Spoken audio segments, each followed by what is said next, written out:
South কলকাতাতে সেখানকার একটু পড়ুয়া ছাত্রী সঙ্গে যে শ্লীলতা হানির ঘটনা, সঙ্গে সঙ্গে 12 ঘন্টার মধ্যে কলকাতা পুলিশ যে মুহূর্তে জানতে পেরেছে, কলকাতা পুলিশ অ্যাকশন নিয়েছে।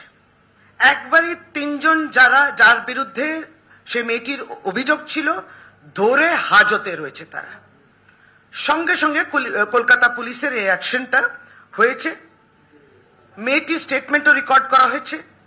এই 3টি ছেলে যারা ছিলেন তাদেরকে আইডেন্টিফাই তো করেইছে, তুলে নিয়েও আসা হয়েছে, তাদের মোবাইলও সিজ করা হয়েছে, অর্থাৎ সঙ্গে সঙ্গে অ্যাকশন হয়েছে।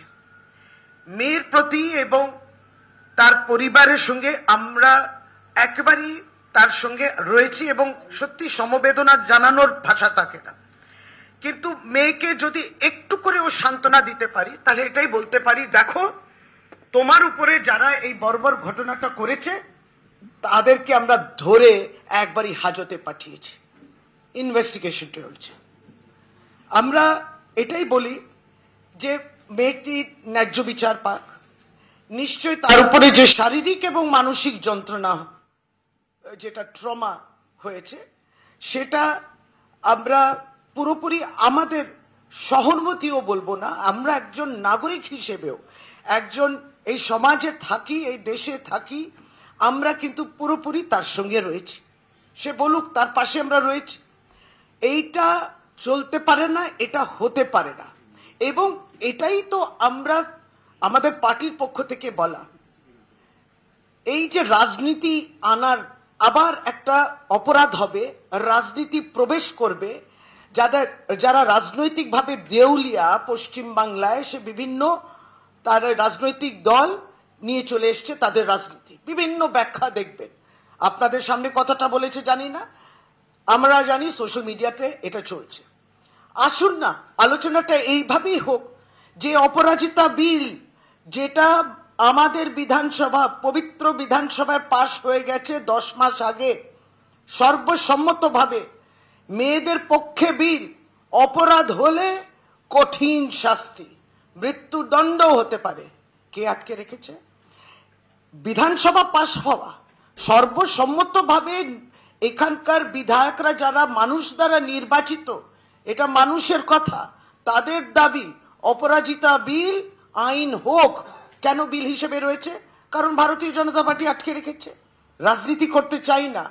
এখানে যদি ন্যায্য দাবি থাকে, সে রাস্তায় ওই বাঁদরামো আপনারা করবেন না, আপনারা এই বিলের সমর্থন করুন। এই বিলটা সমর্থন করে প্রেসিডেন্ট, সম্মানীয় রাষ্ট্রপতিকে বলে, কারণ এখানে পলিটিক্যাল ইঙ্গিত দেওয়ার চেষ্টা করছেন, আটকে রেখেছেন। এটা তো হতে পারে না যে মহিলার শরীর তো আপনাদের রাজনীতি করার জন্য একটা যুদ্ধক্ষেত্র নয়, মহিলার শরীরকে সম্মান করতে হবে।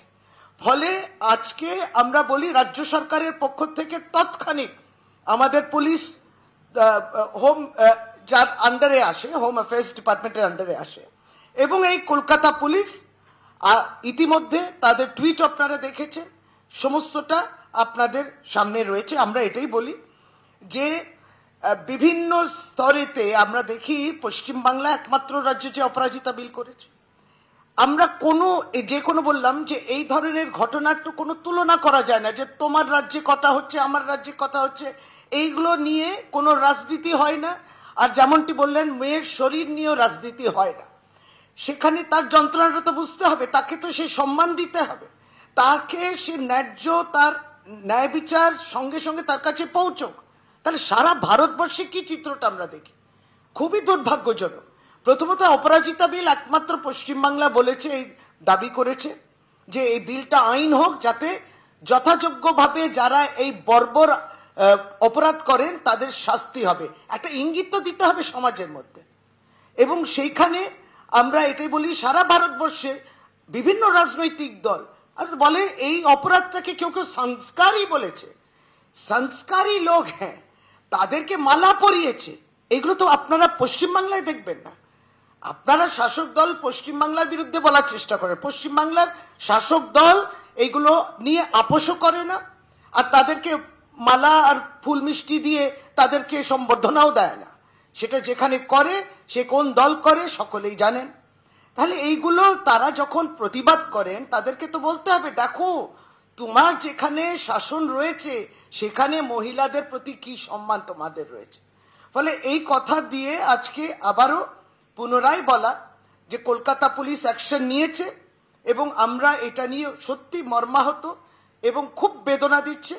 এটা অত্যন্ত সিরিয়াস ঘটনা এবং পুরো ইনভেস্টিগেশন হবে এবং শাস্তি যেটা আছে, যাদেরকে ধরা হচ্ছে সেই শাস্তি তারা পাবেন, এইটা আমার বলা ছিল। এরপরে বক্তব্য রাখবেন তৃণমূল কংগ্রেসের ছাত্র পরিষদের শাখার সভাপতি পশ্চিমবাংলা শ্রী তৃণাঙ্কুর ভট্টাচার্য। এবং আপনারা জানেন আজকে আমাদের এই গুরুত্বপূর্ণ প্রেস কনফারেন্সে আমাদের সঙ্গে উপস্থিত আছেন শ্রী কুণাল ঘোষ, যিনি আমাদের পশ্চিমবঙ্গ তৃণমূল কংগ্রেসের স্টেট সেক্রেটারি এবং আমাদের দলীয় স্পোক্সম্যান। তিনি তারপরে দাদা পরে বলবেন।